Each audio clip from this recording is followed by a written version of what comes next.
munaasabadan oo ay kasoo qayb galeen qeybaha bulshada Soomaalida ee wadanka Holland isla markaasna ay soo qaban qaabisay hay'adda EFSAN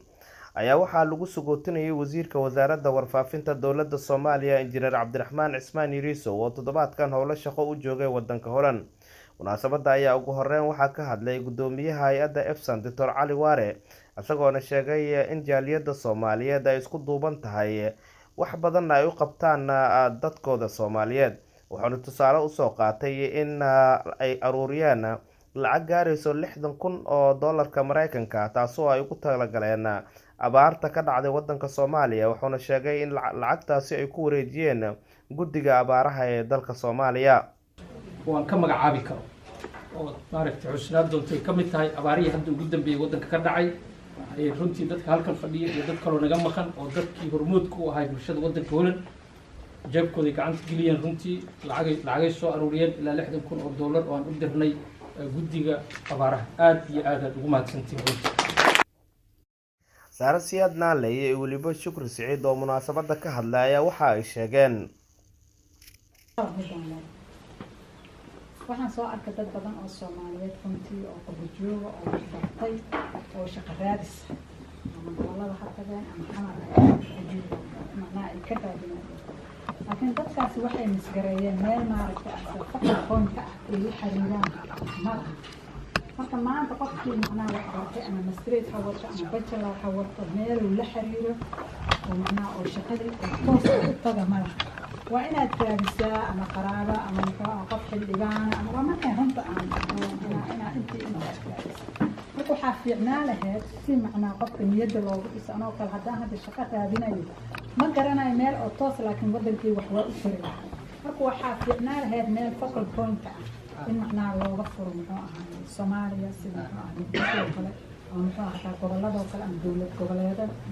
wadanka ka jira si qofkii wixii macnaha xataa maaha inuu mushaar ku bilaabo xitaa volunteer oo ku bilaabi lahaa marka taas ayaan wadankii ka miskiin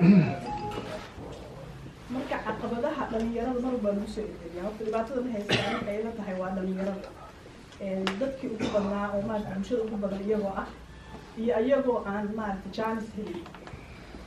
taasaa keentay inay al-shabaab ku biiraan inuu dhaqaale dib u dhaco sababta ah intaasoo qofka ku joogto oo aanay shaqaynayn wadanka xataa maaragtay ma kobcaayo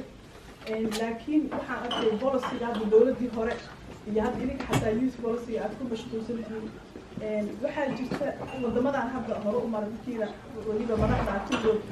jooga u badan yihiin dhalinyarada waa lasii tababaraa intay waxbarashada ku jiraan ama waxa la dhaho job experience ee qaataan ilaa dugsiga sare sanadaha ugu dambeeya ilaa jaamacadda sanad walba ku qaataan marka qofkii oo dhisan hay-ad walbaa rabta hadda waxaan arkay dhalinyaro badan oo igu yidhaahday maaragtay 2 jaamacadood aan dhigana laakiin waxaan ognahay inaan maaragtay aan soo tahriibi doono oo aan soo aadi wasiirka wasaaradda warfaafinta dowladda Soomaaliya Injineer Cabdiraxmaan Cismaan Yariisow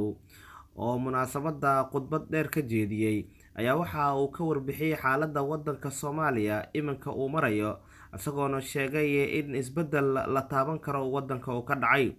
waxaana sidoo kale uu ku dheeraaday xaaladda qurbo joogta isagoo sidoo kale tibaaxay in dadka qurbo joogta ee Soomaaliya ku laabtay ay wax badan wadanka ka qabteen marka waxaan rabaa intaan arrimaha siyaasadda u gelin inay ogolaataan horta arrimaha qurbo joogta iyo maxaan cashar ka baran karnaa marka waxay ahayd markii ugu horreysay 2000 aan qiyaasa waagii carta lagu soo dhisayay dowladda ayaa qurbo joog markaas gacdaha siyaasiyiintana ku jiray ay ka qayb galeen oo Professor Cali Khaliif Galeedi ka mid ahaayeen taas waxay keentay maasha Allah aad iyo aad markaasaa la oran karaa horta qurbo joogtu inay muxuu ahaa doorka siyaasadda 2000 ay kaalin ku lahaayeen weliba kaalin hormuud ah oo la oran karo ra'iisul wasaarihii markaas Cali Khaliif inuu ahaa qof isagana qurbaha joogay intaas wixii ka dambeysay waxaa soo kordhaysay doorka ay siyaasadda ku leeyihiin muddadaas dheer waxay qaadatay in ra'iisul wasaare iyo golihii xukuumadda iyo golihii baarlamaanka dhammaan ay qurbo joogta runtii door fiican ka cayaareen waan oran karo aniga isbedelada waddanka dhacayna qayb bay ka ahaayeen muhiimna way ahayd tegidooda oo dad ayagoo awalba markii hore 2000 dadkii tegay waxa la oran karaa dadkii dawladihii hore ku jiray khibrad lahaa waxaa rugcada inay noqdeen kadibna dhalinyaradii iyo dadkii kale ayagana ku xigay ay sii tageen haddana maanta ay marayso marxalad aad arkayso wasaarad walba iyo hay-ad walba